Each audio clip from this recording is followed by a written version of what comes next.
J പിക്ക് അവിടെ ജയിക്കാൻ സാധിക്കുമെന്നുള്ള ഒരു അമിത പ്രതീക്ഷ കൊടുക്കേണ്ടിയിരുന്നോ? അത് പരിശോധിക്കപ്പെടേണ്ടതാണ്. ആ പ്രതീക്ഷയാണ് ഒരു പക്ഷേ ചില പൊട്ടിത്തെറിയിലേക്ക്. എനിക്കൊരാളുടെ അഭിപ്രായ വ്യത്യാസം, ബി ജെ പിക്കകത്തെ ഒരു പ്രധാനപ്പെട്ട ആളുടെ അഭിപ്രായ വ്യത്യാസമുണ്ട്. എൻ്റെ മുമ്പിൽ 2 ഓപ്ഷനുണ്ട്. ഒന്നുകിൽ എനിക്ക് പ്രവർത്തനം നിർത്തി മാറി നിൽക്കാം, എനിക്ക് അഭിപ്രായ വ്യത്യാസമുണ്ട്, ഈ ടീമിൻ്റെ കൂടെ എനിക്ക് പ്രവർത്തിക്കാൻ സാധിക്കില്ല എന്ന് പറഞ്ഞു എനിക്ക് മാറി നിൽക്കാം. മത്സരിക്കുന്ന എല്ലാ സ്ഥലത്തും വോട്ട് വർദ്ധിപ്പിക്കാനുള്ളൊരു കഴിവ് ശോഭക്കുണ്ട്. അതിപ്പോൾ ആലപ്പുഴയിൽ നമ്മൾ കണ്ടിട്ടുള്ളതാണ്, നേരത്തെ അവർ ആറ്റിങ്ങൽ മത്സരിച്ചപ്പോഴും കണ്ടിട്ടുള്ളതാണ്. അപ്പോൾ അതുകൊണ്ട് ശോഭാ സുരേന്ദ്രൻ പാലക്കാട് മത്സരിക്കണമെന്ന് അവിടുത്തെ നേതാക്കന്മാർക്ക് ആഗ്രഹമുണ്ടായിരുന്നു, അതവർ പ്രകടിപ്പിച്ചിട്ടുമുണ്ട്. കോൺഗ്രസ് വേദിയിലേക്ക് അദ്ദേഹം പോകുമ്പോൾ പറഞ്ഞ ആ വാക്ക് എത്രത്തോളം മൂർച്ചയുള്ളതാണ്? ഒരു നേരം ഇരുട്ട് വിളിക്കുമ്പോൾ എങ്ങനെയാണ് ഹിന്ദുത്വത്തെ തള്ളി പറയുക? ഇത് വെറുപ്പിൻ്റെ കടയാണെന്ന് പറയാൻ സാധിക്കുക? ആ കടയിലായിരുന്നല്ലോ ഇതൊക്കെ. ആ കടയാണല്ലോ ഇങ്ങനെ പറയാനുള്ളൊരു ഫേസ് അയാൾക്ക് ഉണ്ടാക്കി കൊടുത്താരാണ്?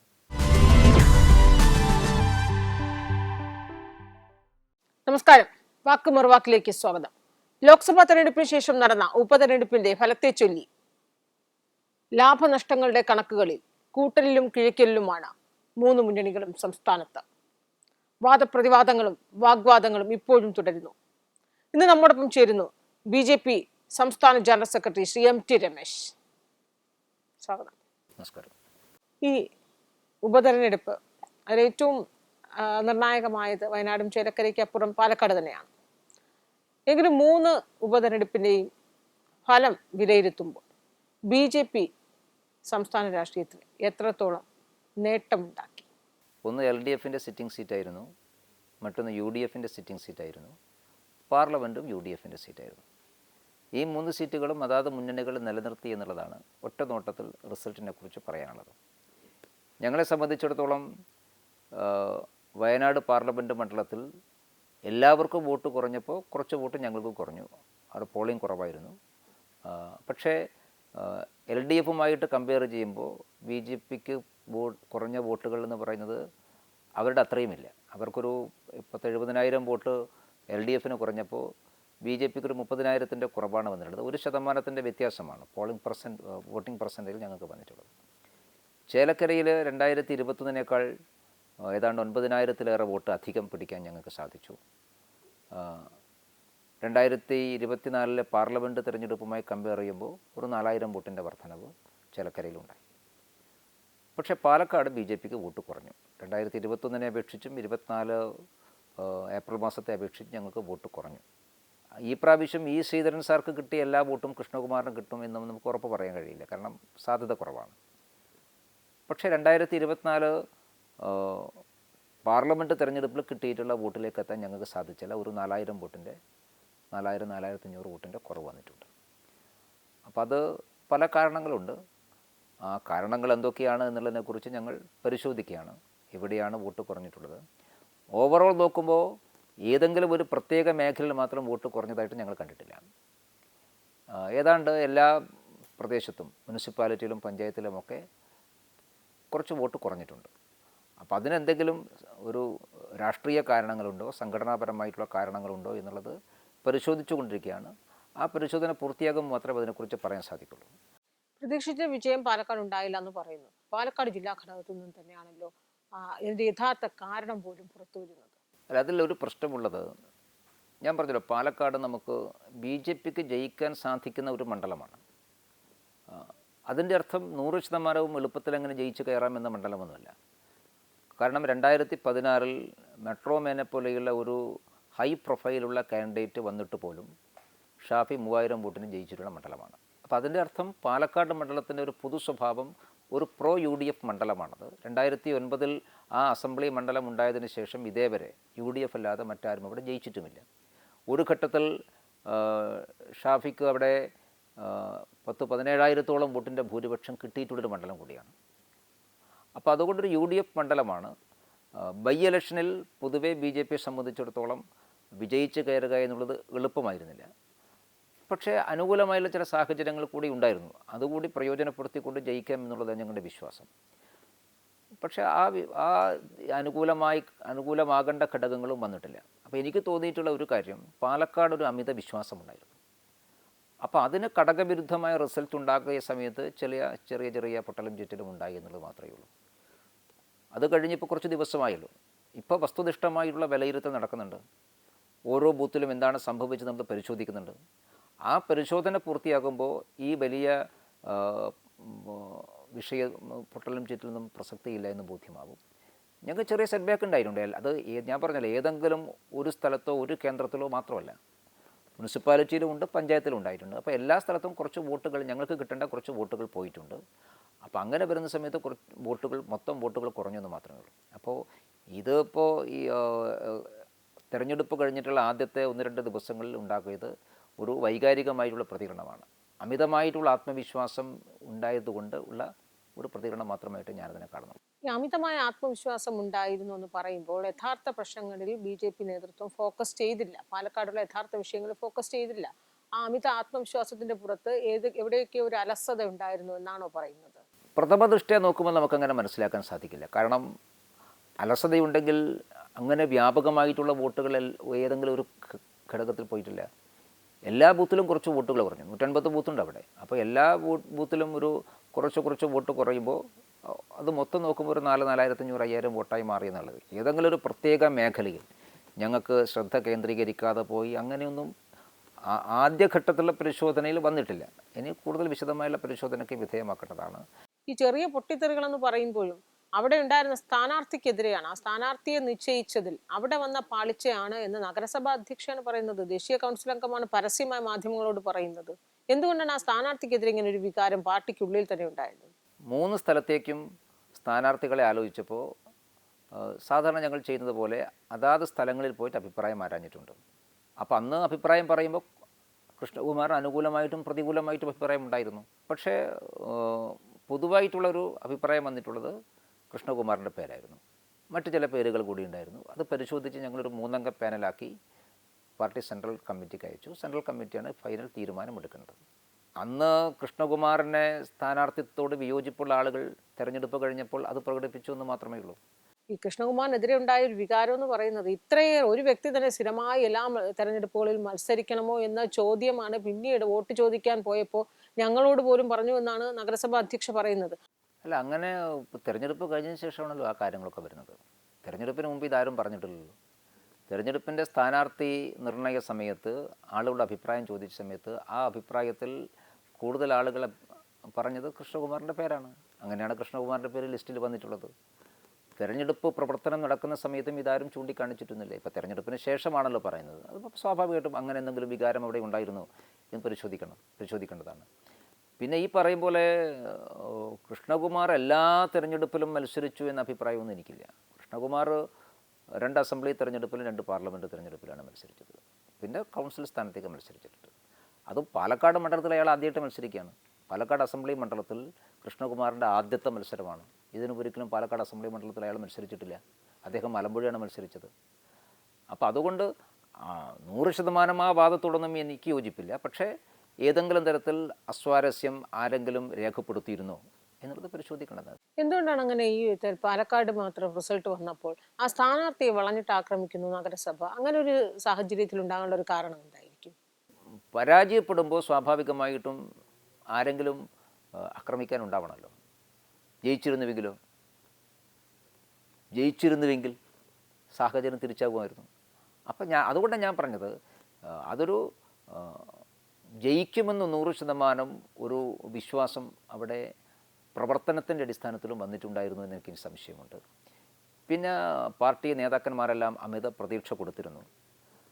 പാലക്കാട് അസംബ്ലി മണ്ഡലത്തിൻ്റെ ഒരു പൊതു സ്വഭാവത്തിന് വിരുദ്ധമായി അത്രയും വലിയ പ്രതീക്ഷ കൊടുക്കേണ്ടിയിരുന്നു എന്ന് പരിശോധിക്കപ്പെടേണ്ടതാണ്. കാരണം ഞാൻ നേരത്തെ പറഞ്ഞല്ലോ, 2016 നിയമസഭാ തെരഞ്ഞെടുപ്പിൽ പൊതു തെരഞ്ഞെടുപ്പ് എന്ന് പറയുന്നത് എല്ലാവരുടെയും ശേഷി ഷേറ്റേഡാവുന്നൊരു തിരഞ്ഞെടുപ്പാണ്. ആരും എവിടെയും കേന്ദ്രീകരിക്കപ്പെടുന്നില്ല. നേതാക്കന്മാർ കേന്ദ്രീകരിക്കപ്പെടുന്നില്ല, നമ്മുടെ വിഭവങ്ങൾ കേന്ദ്രീകരിക്കപ്പെടുന്നില്ല. അങ്ങനെയുള്ള ഒരു എല്ലാ മുന്നണികളുടെയും അവരുടെ സ്വാധീനവും ശക്തിയും ഷേറ്റേഡായിട്ടുള്ള ഒരു തെരഞ്ഞെടുപ്പിൽ, ഒരു പൊതു തെരഞ്ഞെടുപ്പിൽ ഈ ശ്രീധരനെ പോലെയുള്ള ഹൈ പ്രൊഫൈലുള്ള കാൻഡിഡേറ്റ് മത്സരിച്ചിട്ട് പോലും UDF ജയിച്ചിട്ടുള്ളൊരു മണ്ഡലത്തിൽ UDF അതിൻ്റെ എല്ലാ ശക്തിയും കേന്ദ്രീകരിക്കുന്നൊരു തിരഞ്ഞെടുപ്പിൽ, അതായത് പ്രതിപക്ഷ നേതാവും KPCC പ്രസിഡൻറ്റും AICC സെക്രട്ടറിയും AICC നേതാക്കന്മാരും MLA മാരും എം പിമാരും അങ്ങനെ എല്ലാവരും കേന്ദ്രീകരിക്കുന്നൊരു തിരഞ്ഞെടുപ്പിൽ ആ കേന്ദ്രീകരണത്തെ ഓവർകം ചെയ്തുകൊണ്ട് ബി ജെ പിക്ക് അവിടെ ജയിക്കാൻ സാധിക്കുമെന്നുള്ള ഒരു അമിത പ്രതീക്ഷ കൊടുക്കേണ്ടിയിരുന്നോ? അത് പരിശോധിക്കപ്പെടേണ്ടതാണ്. ആ പ്രതീക്ഷയാണ് ഒരു പക്ഷേ ചില പൊട്ടിത്തെറിയിലേക്ക് നടന്നത്. അല്ലാതെ ഒരു തെരഞ്ഞെടുപ്പിൽ ഒരു 4500 വോട്ട് കുറയുമ്പോഴേക്ക് അങ്ങനെ പ്രതികരിക്കേണ്ട ആവശ്യം എന്താ? ബി ജെ പിക്ക് ഇതിനേക്കാൾ വോട്ട് കുറഞ്ഞ സന്ദർഭം ഉണ്ടായിട്ടുണ്ടല്ലോ. പാലക്കാട് തന്നെ ഉണ്ടായിട്ടുണ്ടല്ലോ. അന്നൊന്നും നമുക്ക് ഈ പ്രതികരണം ഉണ്ടായിട്ടില്ലല്ലോ. അപ്പോൾ അതുകൊണ്ട് ആ ഒരു അമിത പ്രതീക്ഷ ഉണ്ടാക്കിയിട്ടുള്ള വിഷയമാണ്. അല്ലാതെ ബി ജെ പിക്ക് ഒരു വലിയ സെറ്റ് ബാക്ക് പാലക്കാട് ഉണ്ടായി എന്നൊന്നും ഞാൻ വിശ്വസിക്കുന്ന ആ വിശ്വാസത്തെ അടിസ്ഥാനമില്ല. ഒരു ഉപതെരഞ്ഞെടുപ്പിൽ ഒരു 4000, 5000, 4500, 5000 വോട്ട് കുറയുക എന്നുള്ളത് പാർട്ടിയെ സംബന്ധിച്ചിടത്തോളം ഒരു വലിയ സെറ്റ് ബാക്കാണെന്ന് ഞാനൊരിക്കലും കരുതുന്നില്ല. എല്ലാ ബൂത്തിലും കുറച്ച് വോട്ട് പോയിട്ടുണ്ട്. പക്ഷേ അതിനോടുള്ള പ്രതികരണം കുറച്ച് വൈകാരികമായി പോയി. അത്തരം ഒരു വൈകാരികമായ പ്രതികരണം ആവശ്യമില്ലായിരുന്നു എന്നാണ് എൻ്റെ അഭിപ്രായം. അത് അവരുമായിട്ട് പാലക്കാട്ടെ പ്രവർത്തകന്മാരുമായിട്ടും നേതാക്കന്മാരുമായിട്ടും സംസാരിക്കേണ്ടതാണ്. ഇത് ഏറ്റവും അധികം ഇത്രയും ചർച്ചയാകുന്നത് നഗരസഭ BJP ആണ് ഭരിക്കുന്നത് പാലക്കാട്. ആ നഗരസഭയിലാണ് വോട്ട് ചോർച്ച ഉണ്ടായിരിക്കുന്നത്. ഇപ്പം നഗരസഭയിൽ 1500 വോട്ടാണ് കുറഞ്ഞത്. നഗരസഭയിൽ വോട്ട് കുറഞ്ഞു എന്ന് പറയുന്നത് ഇപ്പം വലിയ വോട്ടൊന്നും കുറഞ്ഞിട്ടില്ല. ഒരു നഗരസഭയിൽ 10-50 വാർഡുകളൊരു നഗരസഭയിൽ ഒരു 1500 വോട്ട് കുറയുക എന്ന് പറയുന്നത് വലിയ വോട്ട് ചോർച്ചയാണ് അല്ലല്ലോ. ഒരു ബൂത്തിൽ എത്ര വോട്ട് കുറഞ്ഞിട്ടുണ്ടാകും? ഒരു 10-20 വോട്ട് കുറഞ്ഞിട്ടുണ്ടാകും. അങ്ങനെയല്ല 1500 വോട്ടാവുകയുള്ളൂ. പക്ഷേ ആ വ്യത്യാസം എന്ന് വെച്ചാൽ 2024 സാഹചര്യ വ്യത്യാസമാണ്. 2024 ഒരു പ്രോ മോഡി വേവ് ഉണ്ടായിരുന്നു. പാർലമെൻറ്റിലേക്കുള്ള തിരഞ്ഞെടുപ്പായിരുന്നു. എല്ലായിടത്തും വോട്ട് കൂടിയിട്ടുണ്ട്. പാലക്കാട് മാത്രം എല്ലായിടത്തും വോട്ട് കൂടിയിട്ടുണ്ട്. അപ്പം നരേന്ദ്രമോദിക്ക് അനുകൂലമായിട്ടുള്ള ഒരു രാജ്യവ്യാപകമായി തരംഗമുള്ള സന്ദർഭത്തിൽ നടക്കുന്ന തിരഞ്ഞെടുപ്പിൽ കിട്ടുന്ന വോട്ട് ഒരു സാധാരണ ബൈ ഇലക്ഷനിൽ കിട്ടുമെന്ന് നമുക്കൊരിക്കലും പറയാൻ വേണ്ടി സാധിക്കില്ല. അത് നമ്മൾ വിലയിരുത്തുന്ന സമയത്ത്, തിരഞ്ഞെടുപ്പുകൾ വിലയിരുത്തുന്ന സമയത്ത് നമുക്ക് ബോധ്യമാകും. രണ്ടാമത് പാലക്കാടിനെ സംബന്ധിച്ചിടത്തോളം ഈ പ്രാവശ്യം ഈ ഉപതെരഞ്ഞെടുപ്പ് വന്നപ്പോൾ ഞാൻ പറഞ്ഞല്ലോ, ഒരു വലിയ കേന്ദ്രീകരണം ഉണ്ടായിട്ടുണ്ട്. ആ കേന്ദ്രീകരണം നമുക്ക് തള്ളിക്കളയാൻ വേണ്ടി സാധിക്കില്ല. ഉദാഹരണമായിട്ട് പ്രതിപക്ഷ നേതാവ് ദിവസങ്ങളോളം അവിടെ ക്യാമ്പ് ചെയ്യുന്നു. KPCC പ്രസിഡന്റ് ക്യാമ്പ് ചെയ്യുന്നു. പാലക്കാട് കഴിഞ്ഞ 3 പ്രാവശ്യമായിട്ട് വലിയ ഭൂരിപക്ഷത്തിന് ജയിച്ചിട്ടുള്ള അവിടുത്തെ പഴയ MLA ഷാഫി അവിടെയുണ്ട്, എല്ലാ ദിവസവും ഉണ്ട്. കോൺഗ്രസിൻ്റെ എല്ലാ MLA മാരും MP മാരും എല്ലാം കേന്ദ്രീകരിക്കപ്പെടുന്നു. പതിവിൽ നിന്ന് വ്യത്യസ്തമായിട്ട് SDP-യും ജമാഅത്തെ ഇസ്ലാമിയും സജീവമായി പരസ്യമായി രംഗത്തിറങ്ങുന്നു. SDP-യുടെ നേതൃത്വത്തിൽ പള്ളികൾ, മുസ്ലിം ആരാധനാലയങ്ങൾ കേന്ദ്രീകരിച്ചുകൊണ്ടുള്ള വലിയ ക്യാമ്പയിൻ നടക്കുന്നു. ഇങ്ങനെയൊക്കെയുള്ള ധാരാളം കാര്യങ്ങൾ 2024 പാർലമെൻറ്റ് തരുന്ന വ്യത്യസ്തമായിട്ട് ഇത്തരം കാര്യങ്ങളുണ്ട്. അങ്ങനെയൊക്കെ വരുന്ന സമയത്ത് ഓരോ വോട്ടിനും വേണ്ടിയിട്ടുള്ള മത്സരമാണ്. ഒരു ബൂത്തിൽ 1000 വോട്ടുണ്ടെങ്കിൽ ആ 1000 വോട്ടിൽ ഓരോ വോട്ടും സ്വാധീനിക്കപ്പെടുകയാണ്. അങ്ങനെ സ്വാധീനിക്കപ്പെടുന്ന സമയത്ത് ഞങ്ങൾക്ക് കുറച്ച് വോട്ട് കുറയും. ക്വാറ്റ് നാച്ചുറലാണത്. കാരണം അതിനെയുള്ള ഒരു കേന്ദ്രീകരിക്കുമ്പോൾ UDF-ൻ്റെയും LDF-ൻ്റെയും കേരളത്തിലെ ഒരു സംഘടനാ മിഷനറി അവർ ഒരുമിച്ചൊരു സ്ഥലത്ത് കേന്ദ്രീകരിക്കപ്പെടുമ്പോൾ അതിനെ ഓവർകം ചെയ്യാൻ സാധിക്കുന്ന ഒരു മിഷനറി കേരളത്തിൽ BJP-ക്കില്ല. അത് സ്വാഭാവികമാണ്. എന്നിട്ടും ഞങ്ങൾ പാലക്കാട് ഇങ്ങനെയെങ്കിലും പിടിച്ചു നിന്ന് അവിടുത്തെ മുനിസിപ്പൽ ഭരണം ഞങ്ങളുടെ കയ്യിലുള്ളതാണ്. 10-28 കൗൺസിലർമാരുള്ളത് കൊണ്ടാണ് ഇങ്ങനെയെങ്കിലും പിടിച്ചു നിൽക്കാൻ വേണ്ടി സാധിച്ചത്. ഞങ്ങൾ ഒരുപാടൊന്നും പുറകോട്ട് പോയില്ല. ഇവിടെ തുടക്കത്തിൽ ഇവിടെ സ്ഥാനാർത്ഥിയെ നിർണ്ണയിക്കുന്നതിന് മുൻപ് തന്നെയും ശോഭാ സുരേന്ദ്രന് വേണ്ടി പോസ്റ്ററുകൾ അവിടെ ഒട്ടിക്കുന്നു. അങ്ങനെ വലിയ രീതിയിൽ അതൊരു ചർച്ചാ വിഷയമായതാണ് ശോഭയുടെ സ്ഥാനാർത്ഥിത്വത്തിലേക്ക് ചൊല്ലി. സുരേഷ് ഗോപി ശോഭാ സുരേന്ദ്രൻ വേണ്ടി ദേശീയ നേതൃത്വത്തെ സമീപിച്ചു എന്ന രീതിയിലും വാർത്തകളൊക്കെ ആ സമയത്ത് പുറത്തു വന്നു.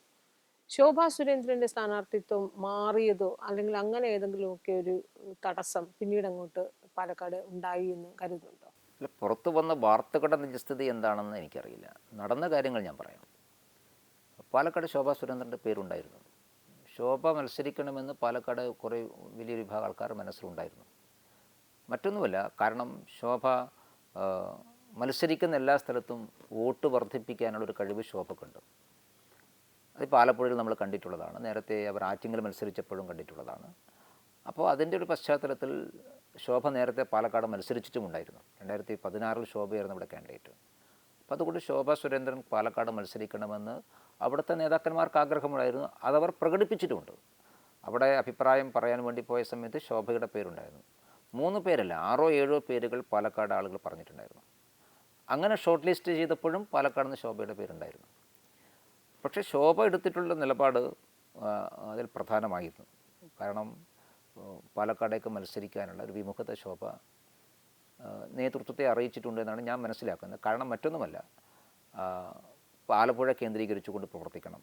കാരണം ഇങ്ങനെ ഓരോ സമയത്തും ഓരോ സ്ഥലത്ത് പോയിട്ട് തിരഞ്ഞെടുപ്പ് മത്സരിക്കുന്നത് ഗുണകരമല്ല എന്നൊരു പൊതു നിലപാട് കേന്ദ്ര നേതൃത്വത്തിനുണ്ട്. കേന്ദ്ര നേതൃത്വം എല്ലായ്പ്പോഴും നമ്മളോട് പറയാനുള്ളതാണ്, ഒരു പ്രാവശ്യം ഒരു സ്ഥലത്ത് മത്സരിക്കുക, തൊട്ടടുത്ത തിരഞ്ഞെടുപ്പിൽ മറ്റൊരു സ്ഥലത്ത് പോയി മത്സരിക്കുക, അങ്ങനെ ഉണ്ടാവരുത്. ഒരു സ്ഥലത്ത് കേന്ദ്രീകരിക്കണം, അങ്ങനെ കേന്ദ്രീകരിച്ച് പ്രവർത്തിക്കണം.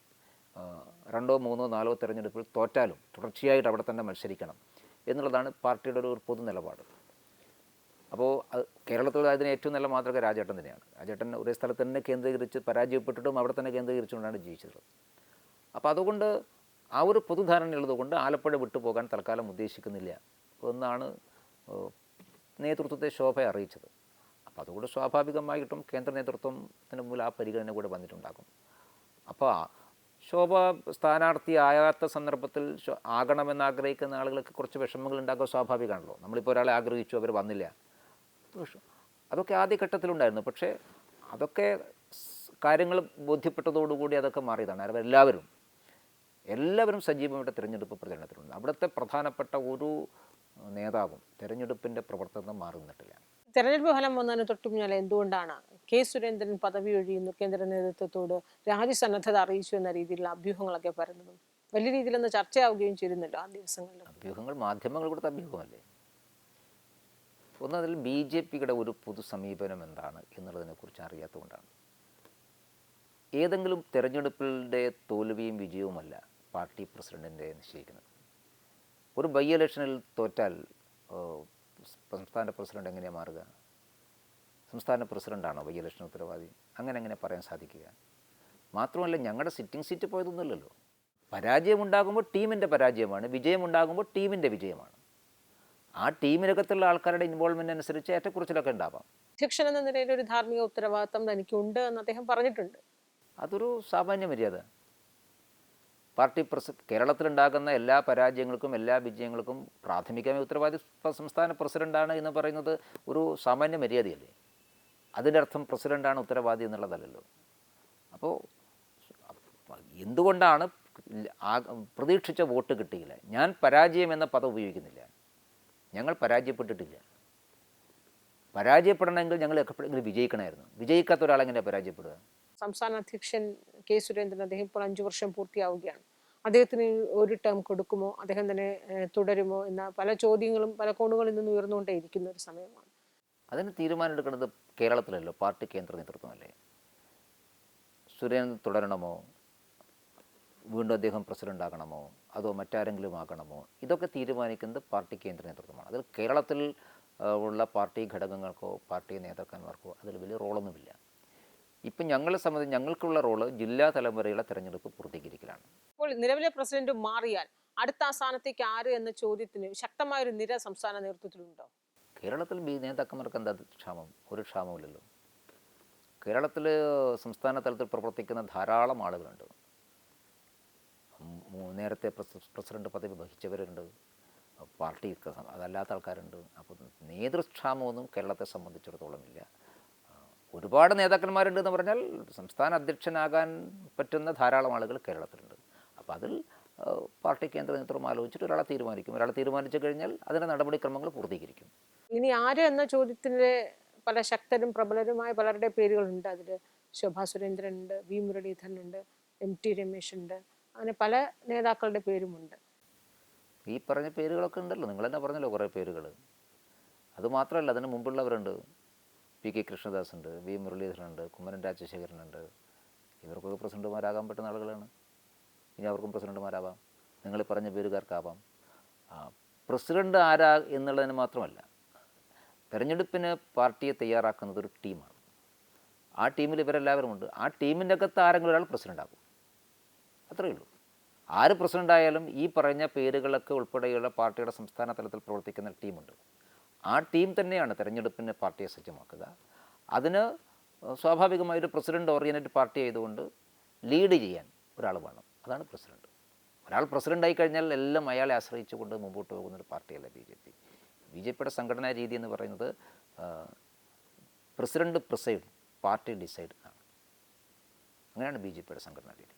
അപ്പോൾ അതുകൊണ്ട് ആര് പ്രസിഡൻ്റാകുന്നു എന്നുള്ളത് മാത്രമല്ല, ആര് പ്രസിഡൻ്റായാലും ഇപ്പോൾ കേരളത്തിൽ നേതൃത്വം കൊടുക്കുന്നൊരു ടീമുണ്ട്. ആ ടീമിൻ തന്നെ മുമ്പോട്ട് നയിക്കും, അത്രയേ ഉള്ളൂ. നിലവിൽ എപ്പോഴും ബി ജെ പിയിൽ സംഘടനാ തലത്തിൽ പ്രശ്നങ്ങൾ ഉണ്ടാകുമ്പോഴോ അല്ലെങ്കിൽ എവിടെയെങ്കിലുമൊക്കെ ഏതെങ്കിലും തെരഞ്ഞെടുപ്പിലൊക്കെ തോൽവിയൊക്കെ ഏറ്റുവാങ്ങേണ്ടി വരുന്ന ഘട്ടങ്ങളിലൊക്കെയും എപ്പോഴും ഒരു മുറവിളി കേൾക്കുക അല്ലെങ്കിൽ ഈ സാമൂഹ്യ മാധ്യമങ്ങളിൽ നിന്ന് വലിയ രീതിയിൽ ഒരു അറ്റൻഷൻ ഉണ്ടാകുന്ന ഒരു നേതാവാണ് ശ്രീമതി ശോഭ സുരേന്ദ്രൻ. അപ്പോൾ ഒന്നുകിൽ അവർ അറ്റൻഷൻ കിട്ടുന്നു അല്ലെങ്കിൽ ആക്രമിക്കപ്പെടുന്നു. ഈ രീതിയിൽ മറ്റൊരു ബി ജെ പി നേതാക്കൾക്കും കിട്ടാത്ത രീതിയിലുള്ള ഒരു പ്രത്യേകത എന്താണ് ശോഭ സുരേന്ദ്രനുള്ളത്? നിങ്ങളുടെ ചോദ്യത്തിന് ഉത്തരവുണ്ട്. അറ്റൻഷൻ കിട്ടുമെന്നാണ് ആക്രമിക്കപ്പെടുന്നത്. അറ്റൻഷനിൽ എന്തിനാണ് ആക്രമിക്കുന്നത്? ശോഭാ സുരേന്ദ്രൻ കേരളത്തിലെ ഏത് വനിതാ രാഷ്ട്രീയ നേതാക്കന്മാരെക്കാളും മുകളിൽ നിൽക്കുന്ന ഒരാളാണ്. ഏറ്റവും കൂടുതൽ ശ്രദ്ധ കിട്ടുന്ന ഒരാളാണ്.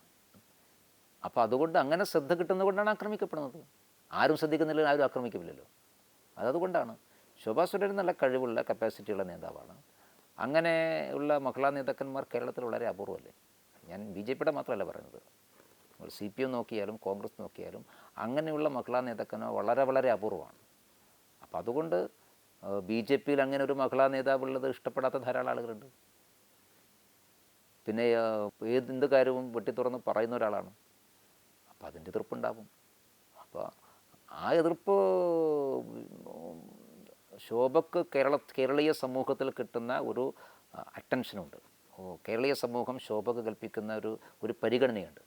ആ പരിഗണനയാണ് ആക്രമണത്തിന് കാരണം. പക്ഷെ ആക്രമണം ഉണ്ടാകുന്നത് എപ്പോഴും പാർട്ടിക്കുള്ളിൽ നിന്ന് തന്നെയാണല്ലോ. ബി ജെ പിക്കുള്ളിൽ നിന്ന് ആരാ ശോഭയെ ആക്രമിക്കുന്നത്?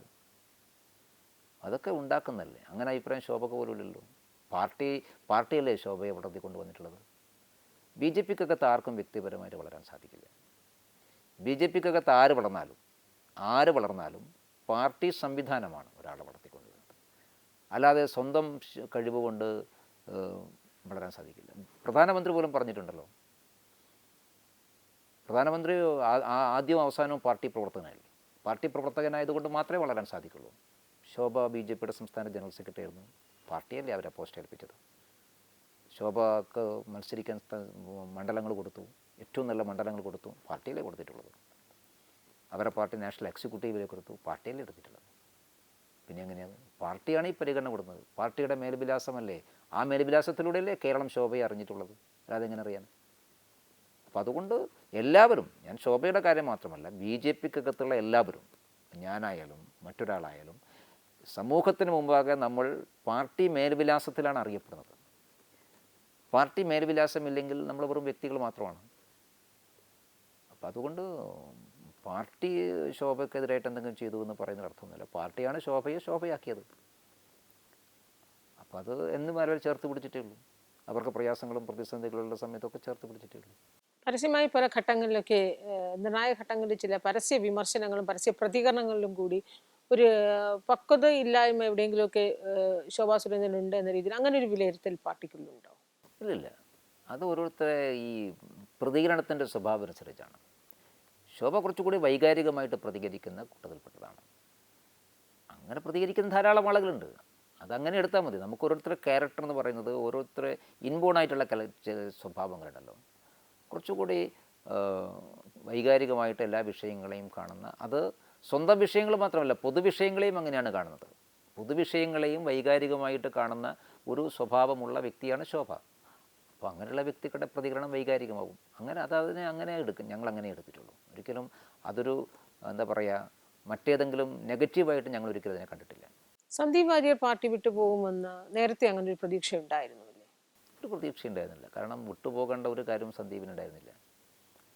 സന്ദീപിനെ പോലൊരു ചെറുപ്പക്കാരന് ഏറ്റവും വലിയ അംഗീകാരം കൊടുത്ത പാർട്ടിയാണ് ബി ജെ പി.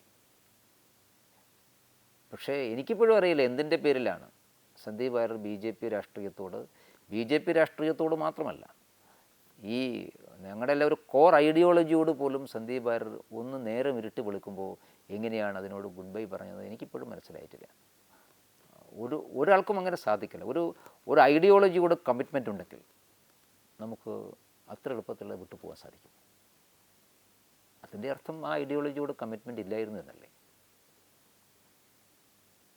അപ്പോൾ നേരത്തെ അത് ഐഡിയോളജിയുള്ള കമ്മിറ്റ്മെൻറ്റ് അഭിനയം മാത്രമായിരുന്നു എന്ന് ഇപ്പം ഞാൻ സ്വാഭാവികമായിട്ട് സംശയിക്കുകയാണ്. ഇല്ലെങ്കിൽ എങ്ങനെ സാധിക്കും? ഒരാൾക്കും സാധിക്കില്ല. എനിക്കിപ്പോഴും അറിയില്ല എന്തിനാണ് സന്ദീപ് BJP വിട്ടത് എന്ന ചോദ്യത്തിന് എനിക്കിപ്പോഴും ഉത്തരം കിട്ടിയിട്ടില്ല. നമുക്ക് ബോധ്യമാകുന്നൊരു ഉത്തരം സന്ദീപ് വിട്ട് പറഞ്ഞിട്ടുമില്ല. ഏതെങ്കിലും ഘട്ടത്തിൽ പാർട്ടിക്കുള്ളിൽ അദ്ദേഹം അസംതൃപ്തനായിരുന്നു എന്ന് പ്രകടമായി തോന്നിയിട്ടുണ്ടോ എപ്പോഴെങ്കിലും? അല്ല, സംതൃപ്തിയും അസംതൃപ്തിയും ഒക്കെ വ്യക്തിപരമാണ്. അങ്ങനെ അസംതൃപ്തമാവാൻ മാത്രമുള്ള ഒരു BJP രാഷ്ട്രീയത്തിലൊരു പ്രധാനപ്പെട്ട വ്യക്തിയൊന്നുമായിരുന്നില്ല സന്ദീപ് വാര്യർ. അദ്ദേഹം പാർട്ടി ഒരുപാട് ചുമതലകൾ ചെറിയ കാലത്തിനുള്ളിൽ കൊടുത്തിട്ടുള്ള വ്യക്തിയാണ്. അദ്ദേഹം 2018 യുവമോർച്ചയുടെ സംസ്ഥാന സെക്രട്ടറി ആയിട്ട് വരുന്നത്. യുവമോർച്ചയുടെ സ്റ്റേറ്റ് സെക്രട്ടറി മാത്രമായിരുന്നു അദ്ദേഹം. അത് കഴിഞ്ഞ് 2019 പാർട്ടി പുതിയ ടീം വന്ന സമയത്ത് ഇതുവരെ ഇല്ലാത്ത രീതിയിൽ സന്ദീപ് വാര്യർക്ക് പ്രൊമോഷൻ കൊടുത്ത BJP ആണ്. BJPയിൽ ഒരിക്കലും ഒരു മോർച്ചയുടെ സംസ്ഥാന സെക്രട്ടറിമാരിൽ ഒരാൾ മാത്രമായിട്ടുള്ള ഒരാൾക്ക് പാർട്ടിയുടെ ചുമതല കൊടുക്കാറില്ല. അങ്ങനെ ഒരു ചരിത്രമേ ഉണ്ടായിട്ടില്ല. സന്ദീപ് യുവമോർച്ചയുടെ സംസ്ഥാന സെക്രട്ടറി ആയിരിക്കുന്ന സമയത്ത് സെക്രട്ടറിമാരിൽ ഒരാൾ, 4-5 സെക്രട്ടറിമാരിൽ ഒരു സെക്രട്ടറി ആയിരുന്നു അയാൾ. അങ്ങനെ ഒരാൾ പാർട്ടി പുതിയ ടീം വന്നപ്പോൾ നന്നായിട്ട് TVയിൽ പോയി പെർഫോം ചെയ്യുന്നു എന്നുള്ളത് കൊണ്ട് പാർട്ടി വക്താവാക്കും. അത് സത്യത്തിലൊരു ഡബിൾ പ്രൊമോഷനല്ല, അതിൻ്റെ അപ്പുറത്താണ് ആ പ്രൊമോഷൻ. അങ്ങനെ കൊടുത്തിട്ടുള്ളതാണ്. അങ്ങനെ അവസരം കിട്ടിയിട്ടുള്ള ഒരാൾ എന്താ സംതൃപ്തി രേഖപ്പെടുത്താനാണ്? അർഹിക്കുന്നതിനേക്കാൾ കൂടുതൽ കൊടുത്തിട്ടുള്ള ആൾ. BJPയിൽ ഒരിക്കലും അങ്ങനെ ഉണ്ടാവില്ല. BJPയിൽ ഒറ്റയടിക്കൊന്നും അങ്ങനെ ചുമതലയിലേക്ക് ആരും കൊണ്ടുവരില്ല. കുറേ വർഷങ്ങളെടുത്തിട്ടാണ്. BJPയുടെ സംസ്ഥാന നേതൃത്വത്തിൽ ഇന്നിരിക്കുന്ന ആൾക്കാരൊക്കെ 10-15 വർഷക്കാലം ജില്ലാ തലത്തിലും സംസ്ഥാന തലത്തിലൊക്കെ പ്രവർത്തിച്ചിട്ടാണ് ഈ പോസ്റ്റിലൊക്കെ ഇരിക്കുന്നത്. ഇപ്പോൾ പാർട്ടി വക്താക്കളായിട്ടുള്ള ആളുകൾ എണ്ണം നോക്ക്. പക്ഷെ എല്ലാവരുടെ കാര്യത്തിലും അങ്ങനെ അല്ലാന്ന് തോന്നുന്നു. ഇപ്പം അനിൽ ആന്റണി ഉൾപ്പെടെയുള്ള നേതാക്കന്മാരുടെ കാര്യത്തിലൊന്നും അങ്ങനെ നമുക്ക് പറയാൻ പറ്റില്ലല്ലോ. അതൊരു മറ്റൊരു രാഷ്ട്രീയ പാർട്ടിയിൽ വലിയ ചുമതല വഹിച്ചിട്ട് നമ്മുടെ കൂടെ വരികയാണ്. അവരും പുതിയ ആൾക്കാരൊന്നുമില്ല. BJPയിൽ മാത്രമേ അവർ പുതിയ ആൾക്കാരുള്ളൂ. രാഷ്ട്രീയത്തിൽ പുതിയ ആൾക്കാരല്ല. അവർ മറ്റൊരു രാഷ്ട്രീയ പാർട്ടിയിൽ വലിയ പോസ്റ്റ് വഹിച്ചിട്ട് ഇപ്പോൾ AICCയുടെ സോഷ്യൽ മീഡിയ വിഭാഗത്തിൻ്റെ തലവനായിരുന്നു അനിൽ ആന്റണി. ഒരു വലിയ പോസ്റ്റാണ്. ആ പോസ്റ്റ് ഇരുന്നു കൊണ്ട് BJPയിലേക്ക് വരുമ്പോൾ ഞങ്ങൾ ആ പരിഗണന കൊടുക്കും. അത് കൊടുക്കണം. MP ആയിരുന്നു, MLA ആയിരുന്നു, MPയും MLA ഒക്കെ ആയിട്ടുള്ള ആളാണ്. സ്വാഭാവികമായിട്ടും അങ്ങനെയുള്ള ഒരാൾ വരുമ്പോൾ അദ്ദേഹം ഒരു മുസ്ലിം ഫേസാണ്, ഞങ്ങൾ പരിഗണന കൊടുക്കും. BJPക്കകത്ത് പ്രവർത്തിക്കുന്ന ആളുകൾ, ചെറുപ്പം മുതൽ BJPക്കകത്ത് പ്രവർത്തിക്കുന്ന ആളുകൾ ഘട്ടം ഘട്ടമായിട്ടാണ് ചുമതല വരിക. അപ്പോൾ സന്ദീപ് വാര്യർ അവസരം കൊടുത്തു. ആ അവസരം കൊടുത്ത് സ്വാഭാവികമായിട്ടും അയാൾ നന്നായിട്ട് പെർഫോം ചെയ്യുന്നുമുണ്ട്. അയാൾക്ക് കിട്ടിയ അവസരം അയാൾ നന്നായി പെർഫോം ചെയ്തിട്ടുണ്ട്. അതുകൊണ്ട് നല്ല ഭാവിയുള്ളൊരു ചെറുപ്പക്കാരനായിരുന്നു. അയാൾക്ക് എന്തിനാണ് അസംതൃപ്തി ഉണ്ടാവേണ്ട ആവശ്യം? BJPയിൽ ഒരു 3-4 വർഷത്തെ പഴക്കമുള്ള ഒരാൾക്ക് ഏറ്റവും പ്രധാനപ്പെട്ട മുഖങ്ങളിൽ ഒന്നാക്കി നമ്മൾ അവതരിപ്പിച്ചില്ലേ അദ്ദേഹത്തെ? ചാനൽ ചർച്ചയ്ക്ക് പാർട്ടിയല്ലേ അദ്ദേഹത്തെ നിയോഗിച്ചിട്ടുള്ളത്, സ്വമേധയാ പോയിട്ടുള്ളതല്ലല്ലോ. അപ്പോൾ ആ സമയത്ത് പറഞ്ഞ ഈ പാലക്കാട് ഘടകം കൃഷ്ണകുമാറുമായിട്ടുള്ള വിയോജിപ്പൊക്കെ പറഞ്ഞത് അതൊരു അദ്ദേഹത്തിൻ്റെ പേഴ്സണലായ ഉണ്ടായ ചില നീരസങ്ങളുടെ പുറത്ത് വൈകാരികമായി കോൺഗ്രസിലേക്ക് പോയതാകാം, അങ്ങനെയാണോ കരുതുന്നത്? ഒരാളുടെ വ്യക്തിപരമായ അഭിപ്രായ വ്യത്യാസം ഉണ്ടെങ്കിൽ, കൃഷ്ണകുമാറിനോട് വ്യക്തിപരമായി എന്തെങ്കിലും അഭിപ്രായ വ്യത്യാസങ്ങളുണ്ടെങ്കിൽ അതിനേക്കാൾ മേലെയുള്ള ആരോടെങ്കിലും പറഞ്ഞത് പരിഹരിക്കല്ലേ വേണ്ടത്. സുരേന്ദ്രൻ സംസ്ഥാന അധ്യക്ഷനോട് പലവട്ടം പറഞ്ഞിട്ടും അനുകൂലമായൊരു സമീപനം ഉണ്ടായില്ല എന്നാണ് അദ്ദേഹം പറയുന്നത്. എനിക്കറിയില്ല അതിനെക്കുറിച്ച് എന്ത് തകരത്തിൽ അഭിപ്രായ വ്യത്യാസം. കൃഷ്ണകുമാർ അവർ ഒരുമിച്ച് പ്രവർത്തിച്ചതാണല്ലോ. ഈ തെരഞ്ഞെടുപ്പിൻ്റെ തലേദിവസം വരെ പ്രശ്നമൊന്നും, ഈ തെരഞ്ഞെടുപ്പിൻ്റെ അദ്ദേഹം പോകുന്നതിൻ്റെ തലേദിവസം വരെ പ്രശ്നമൊന്നും ഉണ്ടായിരുന്നില്ലല്ലോ. പിന്നെ എവിടെയാണ് പ്രശ്നമുള്ളത്? സന്ദീപ് എപ്പോഴും പറഞ്ഞ ആ വേദിയിൽ, കോൺഗ്രസ് വേദിയിലേക്ക് അദ്ദേഹം പോകുമ്പോൾ പറഞ്ഞ ആ വാക്ക് എത്രത്തോളം മൂർച്ചയുള്ളതാണ്? എത്രമാത്രം ഒരാൾക്ക് കാപട്യം അഭിനയിക്കാൻ സാധിക്കുമെന്നുള്ളതാണ്. ആളുകളിത് കാണുകയല്ലേ. ഇപ്പോൾ കൃഷ്ണകുമാറോടുള്ള വ്യക്തിപരമായുള്ള അഭിപ്രായ വ്യത്യാസത്തിൻ്റെ പുറത്താണ് പോയതെങ്കിൽ ഐഡിയോളജി എങ്ങനെയാണ് തള്ളിപ്പറയുക? എനിക്കൊരാളുടെ അഭിപ്രായ വ്യത്യാസം, BJPക്കകത്തെ ഒരു പ്രധാനപ്പെട്ട ആളുടെ അഭിപ്രായ വ്യത്യാസമുണ്ട്. എൻ്റെ മുമ്പിൽ 2 ഓപ്ഷനുണ്ട്. ഒന്നുകിൽ എനിക്ക് പ്രവർത്തനം നിർത്തി മാറി നിൽക്കാം, എനിക്ക് അഭിപ്രായ വ്യത്യാസം, ഈ ടീമിൻ്റെ കൂടെ എനിക്ക് പ്രവർത്തിക്കാൻ സാധിക്കില്ല എന്ന് പറഞ്ഞു എനിക്ക് മാറി നിൽക്കാം. ഇനി മാറി നിൽക്കാൻ കഴിയില്ല, എനിക്ക് ഏതെങ്കിലും ഒരു പൊളിറ്റിക്കൽ പ്ലാറ്റ്ഫോം നിർബന്ധമാണ്, ഒരു രാഷ്ട്രീയം സ്വീകരിക്കാം. അപ്പോഴും ഇത്രയും കാലം പ്രവർത്തിച്ച ഒരു ഐഡിയോളജിയെ എങ്ങനെയാണ് കുറ്റം പറയുക? അതിനൊരു ഗ്യാപ്പ് വേണ്ടേ? ഒരു നേരം ഇരുട്ട് വിളിക്കുമ്പോൾ എങ്ങനെയാണ് ഹിന്ദുത്വത്തെ തള്ളിപ്പറയുക? ഇത് വെറുപ്പിൻ്റെ കടയാണെന്ന് പറയാൻ സാധിക്കുക? ആ കടയിലായിരുന്നല്ലോ ഇതൊക്കെ. ആ കടയാണല്ലോ. ഇങ്ങനെ പറയാനുള്ളൊരു ഫേസ് അയാൾക്ക് ഉണ്ടാക്കി കൊടുത്താരാണ്? ഒരിക്കൽ പോലും ജീവിതത്തിൽ ഒരു പ്രാവശ്യം പോലും ക്യാമറയ്ക്ക് മുമ്പിലിരിക്കാൻ സാധിക്കാത്ത 10,000-കണക്കിന് പ്രവർത്തകരില്ലേ പാർട്ടിയിൽ, മുദ്രാവാക്യം വിളിക്കുന്നവർ. അങ്ങനെ മുദ്രാവാക്യം വിളിക്കുന്നവരുടെ പിൻബലത്തോടു കൂടിയാണല്ലോ നമ്മൾ ക്യാമറക്ക് മുമ്പിലെത്തുന്നത്. അത് ഉണ്ടാക്കി തരുന്ന ആരാണ്? ബി ജെ പിക്കകത്ത് ഒരാൾക്കും വ്യക്തിപരമായ സ്വാധീനത്തിൻ്റെ പോലത്തെ ഒരാളെയും സംഘടിപ്പിക്കാൻ സാധിക്കില്ല. ബി ജെ പിയുടെ ഏതെങ്കിലും രാഷ്ട്രീയ നിലവ് കേരള ഘടകത്തെ കുറ്റപ്പെടുത്താം, കേരള ഘടകത്തിൻ്റെ പ്രവർത്തനം ശരിയല്ലെന്ന് പറയാം, ഏതെങ്കിലും വ്യക്തിയുടെ പ്രവർത്തനം ശരിയല്ലെന്ന് പറയും. പക്ഷേ സന്ദീപ് വാര്യർ തള്ളിക്കളഞ്ഞത് ഹിന്ദുത്വത്തെയാണ്, നരേന്ദ്രമോദിയാണ്, മോഡിയുടെ ആശയത്തെയാണ്, മോഡിയുടെ വികസനത്തെയാണ്. നരേന്ദ്രമോദിയുടെയും അദ്ദേഹത്തിൻ്റെ വികസനത്തെയും ഹിന്ദുത്വത്തെയൊക്കെ ന്യായീകരിക്കുകയും അതിനെ പ്രകീർത്തിക്കുകയും അതിനെ എസ്റ്റാബ്ലിഷ് ചെയ്യാൻ വേണ്ടി ശ്രമിക്കുകയും ചെയ്യുന്ന ഒരു 1000 വീഡിയോ എങ്കിലും ഉണ്ടാവില്ലേ സന്ദീപ് വാര്യർ?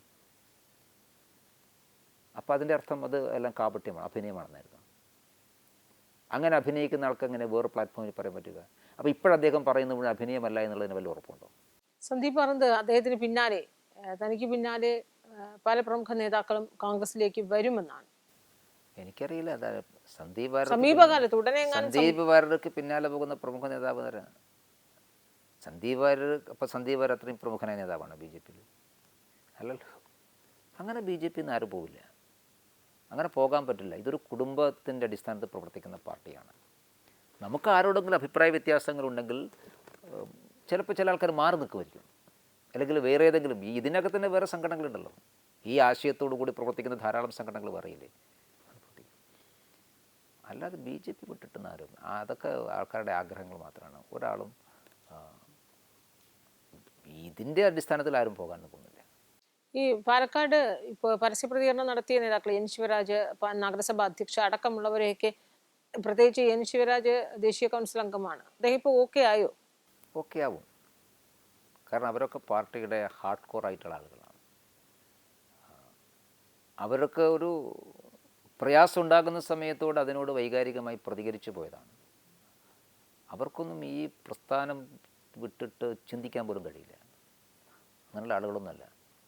അപ്പം അതുകൊണ്ട് അവർ കാര്യങ്ങൾ ബോധ്യമാകും.